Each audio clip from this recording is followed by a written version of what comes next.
I feel like if I was at a first date at like 21 and the girl's like, so you trying to have kids? I'm like, like, take it slow. We just met. Hi, guys. Welcome back to Elevate. My name is Jessica. My name is Darwin. And this is our podcast. Welcome. Question for you, Jessica. What are some signs of some toxic relationships? What's a red flag? When a man is super jealous. And when I say toxic relationship, it could be like friendship too. I don't mean like just even friendships. Yeah. I hate that. I hate to have, even when it comes to friends. So toxic, like what are signs of toxic relationship, even if it's friendships or like. Yeah, what are some signs that you're like, wait a minute, like this is. Like excessive jealousy. Like that's, I don't even like that with friends. Like, it's okay to be a little, there's always like a little bit of jealousy that I feel it's healthy. But when it's like, I can't have any other friends because you feel like you own me, like I'm supposed to be your my property. Yeah, like your friends, and I can't have any other friends because you feel so like possessive of me. I feel like that's a red flag because that's codependency. Like Charlene will be proud of me. It shows codependency. Like it's too clingy. So meaning like I can't even go out to the store outside and you're just like, or I'm texting you. Well, a friend I don't think would do that. Friends I think are more, the jealousy comes more when you have other friends that are not them and you're spending time or having valuable conversations with another friend that's not them. When it comes to like relationships, like sentimental relationships, yeah, I feel like that's a really big red flag. Like it's cute. Like I'm not even gonna lie. I think most women I think are gonna agree with me on this. We like our guy to show that they're jealous sometimes. Like we like to feel, okay, let me like watch. that, like they have interest in a sense. Yeah, like they're trying to protect, what's theirs. I feel like a lot of us actually like our partner to have a little bit of that, but there's a point where it's like too much. Like you need to have trust in a relationship. So if the person is so jealous that they're jealous, they're jealous of everybody. Like you can't talk to any man because they automatically think there's something else going on. I feel like that's a huge red flag and there's something that person needs to work on. It's more of a problem with that person and their insecurities than anything else. For sure. One thing I feel like is a red flag is if the person is way too like clingy. Clingy? Clingy. It's just like doesn't let you breathe, period. Like doesn't give you space. I feel like even though you're in a relationship, even if you commit or even to a friendship, like give me some space. Yeah. I don't mean it like in a bad way, like, yo, get the hell away from me. Yeah, because I didn't even feel like you were, I guess I wasn't clingy because you never really made me feel like I was bothering you. Nah, you're not like extra clingy. But we were always like, I guess. But I mean like clingy, like annoying. Yeah, like demanding attention in a sense, kind of like your a attention, toddler. Like your attention needs to be on me all the time. Period. Regardless of what you're doing. That's so like annoying. Because imagine living your whole life with a person like that. Oh yeah. Another trait that I feel like it's very toxic is when you can see that it's all about that person and fulfilling their needs, but they don't really want to hear what you have to say. They don't really care about how you feel. And as soon as you talk about how you feel, they reverse it back. And it's like, again, about how you're not doing something. Or they feel like, oh, you're trying to take all the shine. Like you want to take the attention from that person. Right. Like if it's a competition. Mm-hmm. Like what? Like if we're in a relationship, like we should not be in a competition. And that, I guess, would be in the category of like a narcissist. Like when it's just them, and they don't really care about anybody that's around them. As long as they're okay, everything is fine. But if they're not okay, they don't even care what's going on around them. Facts. And I feel like that kind of leads into another one, which I feel is like continuous disrespect, which it's funny because growing up, I don't even want to say growing up. Like I know and I've seen, like, for example, that male that call like their partner like bitches. And I always found that like disrespectful. That's because I'm like, especially if you do it in front of your friends. Yeah. And other people, because you kind of open the door for them to be like, oh, I can kind of talk to her the same way because he don't respect her, so it is what it is. That was a red flag for real. But that's like, some women allow that. Yeah. It's like normal to some people. But yeah, I don't think that that's normal. I think that is toxic because in order for, I guess it's very personal because I guess there would be some relationships where they just curse at each other. And it's kind of like joking around. It's like joking around, but I'm like, I don't think it needs to go there. Yeah, but then I guess that would be like a personal choice with each relationship, right? Because I can see some people being like, oh, this fucking, like, and they just joke around like that. But for me, I feel like it shouldn't be that way because, again, like to what you were saying, like you want, even when you're like around other people, you want other people to have that same level of respect for your significant other. And when you, as a husband or as a wife, disrespect your partner verbally in front of other people, you automatically give the other people the go to be disrespectful. And not even just like husband and wife, even like boyfriend, girlfriend. If you start off that way, then I feel like it's only going to escalate. Because then it becomes like a norm. Like, yeah, hey, bitch, come here. Seriously. and I feel like if you're in boyfriend and girlfriend stage and you guys have that kind of problem, like, I mean, what else is going to happen once you get married? I mean, things just only get more serious as the relationship progresses and you become a married couple and children come into the picture and you share a household and chores. Like, you don't even have serious responsibilities together to be having such big arguments. So it's something to definitely think about if you're somebody young who's watching this and you're in a relationship that you guys are constantly fighting and disrespecting each other. That is a total red flag. Like you guys either have to stop and analyze and say to yourself, what is it that's bothering each one of us, and fix it so it doesn't happen going forward, or end it right there because it's definitely not going to get easier. Yeah. And just like the disrespect period, I feel like if it already started, like a lot of disrespect, like, I don't know. Yeah. That's a super red flag. Absolutely. That's a super turn off in my opinion. Yeah. Like I could remember like growing up, like as a teenager, like if anybody was like, who was trying to talk to me was too like that, like their language was so like vulgar. Yeah. Like that was a total turn off for me. Like, I couldn't picture myself with someone like that. And guys, it's not that I don't like curse. It's not like Babe doesn't curse either. I don't curse. But we definitely do not curse at each other. Yeah. Like that's a fact. Like we can curse at something that happens, but like we never use that kind of language with each other. Literally. Like ever. Not even just saying it for the camera. Not even like if we're mad at each other. Yeah, but I think that's the way it should be. Facts. What else? I feel like another one is like not being supportive. Even friends, like you could kind of tell, like let's say you want to start something and that person is not supportive. And there's like a way to like, if like let's say a friend is starting something.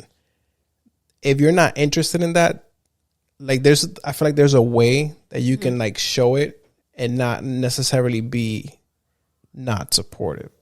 You know what I mean?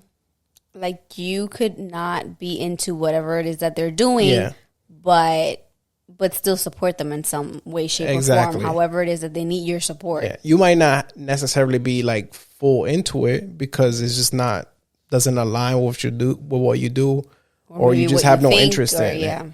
It's very disappointing to have a partner who doesn't support your dreams, or your ambition or anything that you want to accomplish in life. Like, if you have a partner who doesn't support you in those things, like, that's going to be a pretty or being negative.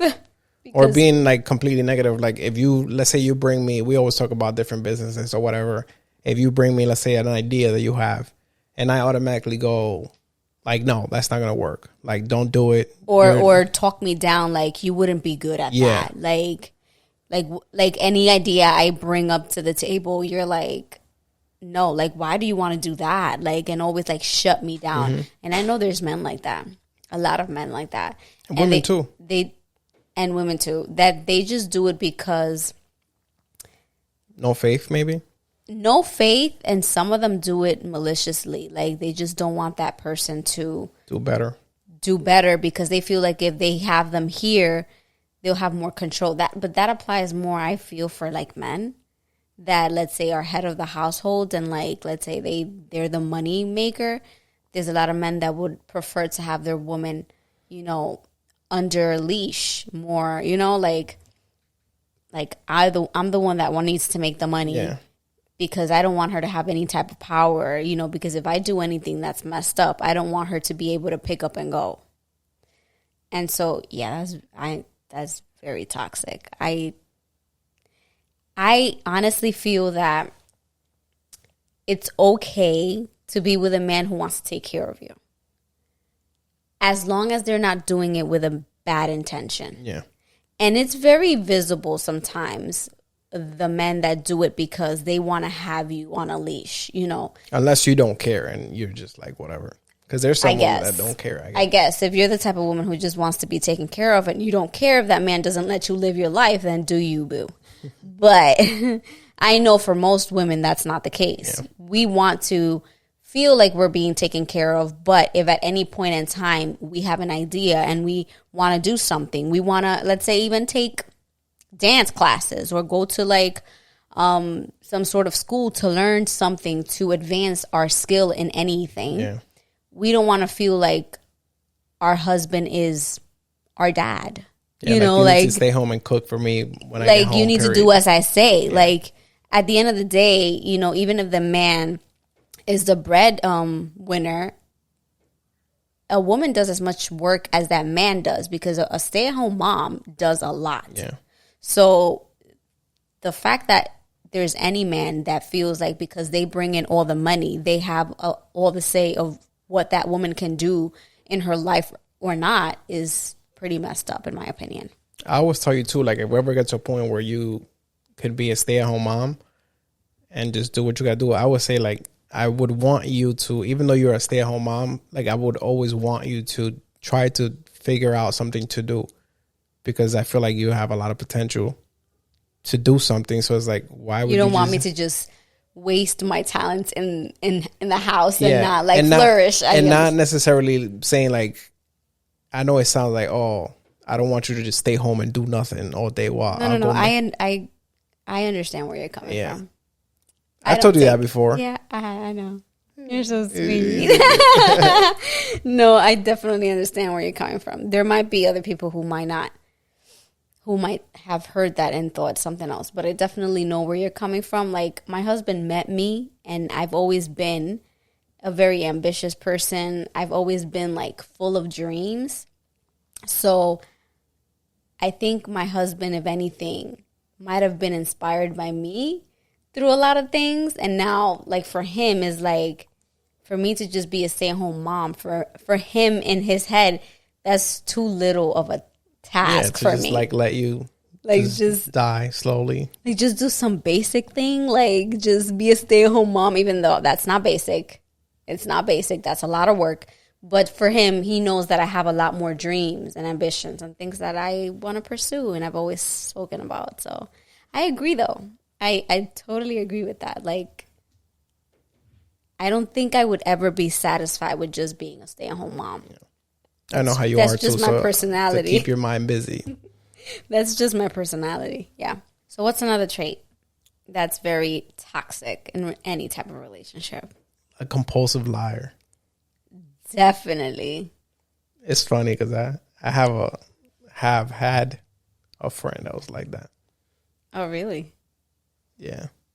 That's so bad because then it's like they don't even realize it because it gets to a point where I feel like you lie so much that you can't even keep up with your lies. That's terrible. And it's like, how do you trust a person like that?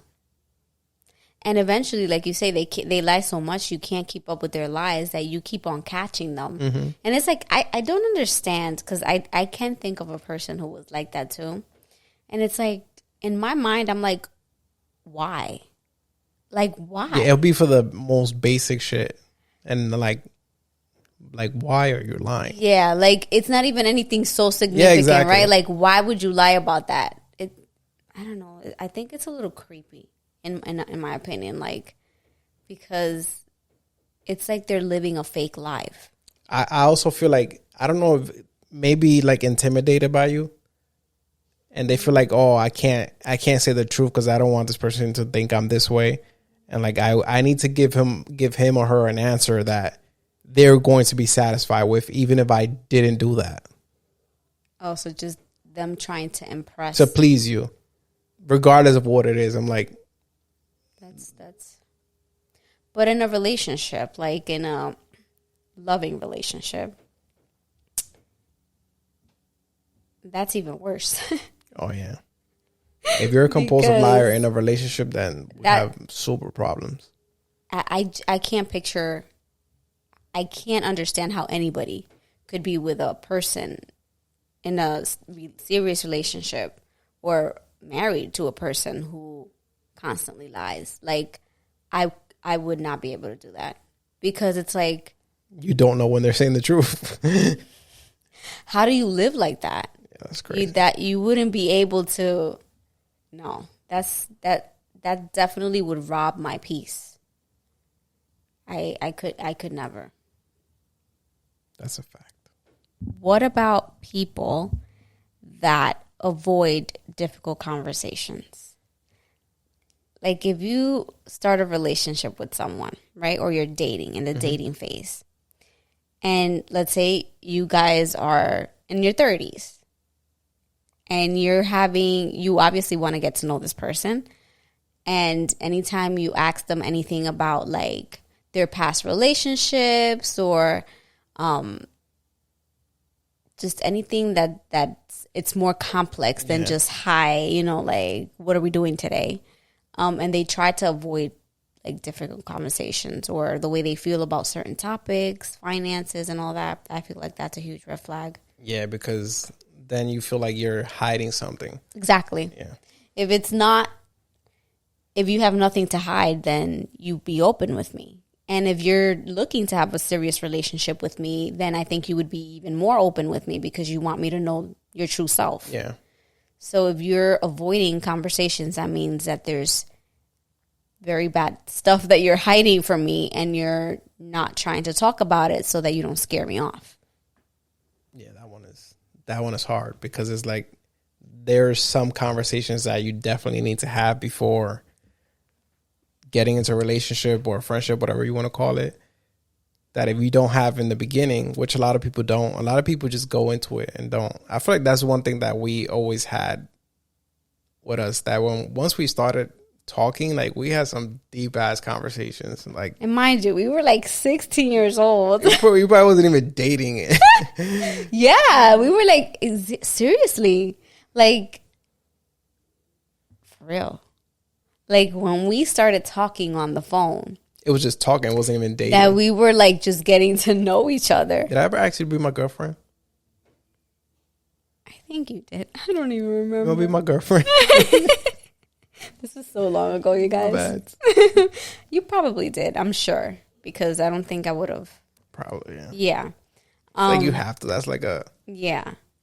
But yeah, like, when we started talking, just getting to know each other over the phone, over the phone because I was 16 years old and I was not going out like to dinner with him.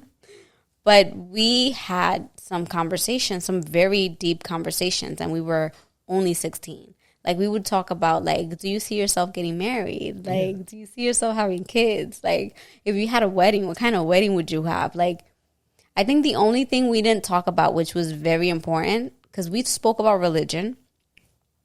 The only thing we didn't talk about, which I feel is very important, was finance like that. We didn't really talk about finance. And I think it's just because we were so young and naive with money. We didn't know shit anyway. But I must say that even though we didn't have like extensive conversations on finances, because obviously we weren't so knowledgeable about it, we did talk about how ambitious we were. Yeah. We did talk about like goals that we had. So even though we didn't talk about money, you know, like how much money do you want to have, we didn't really talk about numbers. We spoke about what type of lifestyle we wanted to live. Which was way more than what we have now. Yeah. Yeah, we still haven't reached the lifestyle we spoke about when we were 16. So we're still working on it, guys.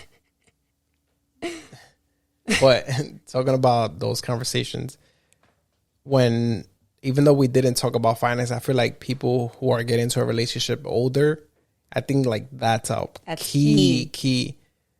I mean, I don't know what dating is in my late 20s, 30s, because clearly you do that. But that's definitely, I don't know if that's a conversation I would have thought of.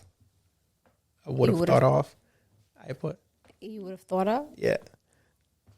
But after like going through everything we went through, I'm like, yeah. Definitely. If I was to start dating at this point, oh my God, I would have so much requirements. That's a red flag. It would definitely not be easy. Like for me, like, nah. I would have so much requirement. It's not even funny.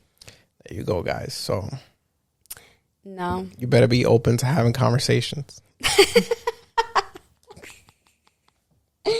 It's like, no, I ain't, no, there's no time to play. Like, we 30 years old. Like, if you don't know that finances is important and it's important to have a plan for when you retire, for your kids, for your future, if you don't know where the hell you going, like, you don't need to be where you want to be. But you need to be having a plan, and that plan needs to be in execution at this point. But there's people I feel like that we know that are deep into their marriages or knowing each other, and they still don't know like what the finances are.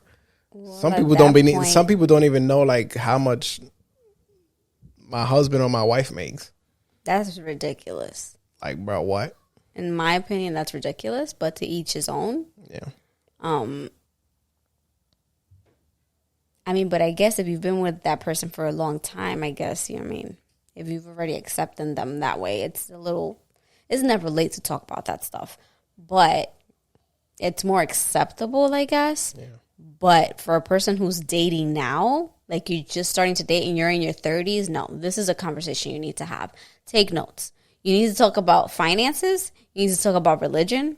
You need to talk about, like, what kind of lifestyle you want to live in the future. Like, are you more of a conservative person who is okay with just anything, or are you trying to have a glam life? Yeah. Like, you need to be so clear and put all your cards on the table so that person knows exactly what they're getting into. In your 30s, you have no time to waste. Like, you don't want to waste your time with a person who they don't know where they're going. Yeah. Or things you don't like that.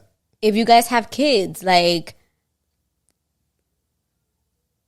it's so much you need to like keep in mind when you're dating in your early 30s or late 30s. Like, it's so much more deeper than when you're like high school sweethearts. Everything is so simple when you're like a teenager, you know? Like, you have so many years ahead and so many years to like mess up and then fix things. But when you're in your 30s, it's not that you're old when you're in your 30s, but you don't want to be wasting your time with the wrong person. Like, you can waste some time and be with the wrong person when you're in your early 20s and stuff. But in your 30s, I feel like that's just, if it happens, it happens. Yeah. But try for it not to be a waste of time. Like, work on those things. Especially if you don't have kids. Like, you if you want kids, like, you need to get to it. Like, your clock is ticking. Like, yeah, because if you meet somebody at 30, let's say, and like you just like winging it, and you spend 5 years winging it, and it doesn't work out. And worse yet, you end up having a kid with this person, and you never spoke about important things with this person. Like, you screwed up big time. Yeah, because now if you guys are trying to make it work, and you guys kind of don't align with each other's beliefs or whatever it is, that's so much stuff that will make people bump heads. And that's why I say, like, finances, religion, and your long-term goals are 3 things. And children. Like, if you guys don't have children, do you want children? Like, are you willing to compromise? Like, that kind of stuff is stuff that you need to speak about. Like, I feel like you could speak about that on a first date. Yeah. Like, there's no sugarcoating this. You could speak about that on the first date and just be real with each other. If you're at that age, yeah, definitely. If you're in your early 20s, and don't bring up kids in your first date, because you're probably like, I mean, I think we did, right? No, I don't think it matters. If you're in your early 20s, I mean, that doesn't mean you're going to have your kids. Your first date? Yeah, that doesn't mean you're going to have kids right away, but it's good to know. It's good to know if the other person wants to have children, period. I don't know, maybe if... I feel like it's fine. If the guy asked the girl, I feel like if I was at a first date at like 21 and the girl's like, so you trying to have kids? I'm like... Like, take it slow. We just met. Like, no, but I would be like, I know it's soon. I would dare. I would. I guess it depends how you say it. I mean, I had that conversation with you and we weren't even dating. Like, we weren't like boyfriend and girlfriend yet. We were just getting to know each other. So I would ask, like, what's your viewpoint? Like, do you want to have kids in the future? Like, what do you think about it now? Maybe if you say like in the future, yeah. But if you just come up to him and be like, yo. So what's up? How many kids you want to have? You trying to have kids? Like, hi. That's funny. Okay, so what's another toxic trait? Like playing the blame game.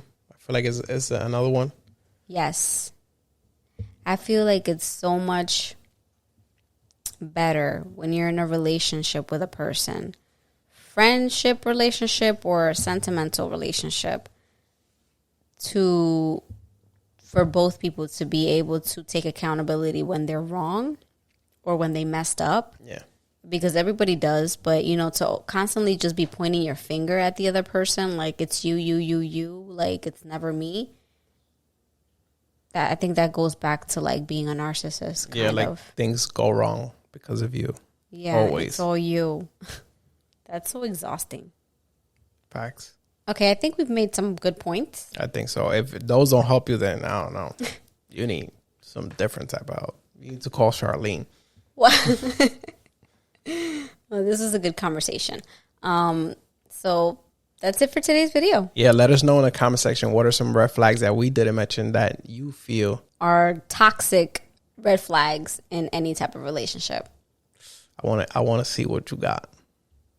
All right, so that's it for today's video, you guys. Thank you so much for watching. For those of you hearing us on the podcast, don't forget about you guys. I know you're there. Thank you so much for listening and joining us. Again, don't forget to subscribe if you haven't done so already. Hit that like button and hit the bell so you'll be notified every time we post a video. And today, if you would like to get a shout out on the next podcast episode, I would like for you to put the red flag emoji. Put the red flag emoji down in the comments and leave us a comment if you have any. Thank you guys so much for watching and listening. That's it for today's podcast. Thank you so much for watching. Until next time. Peace.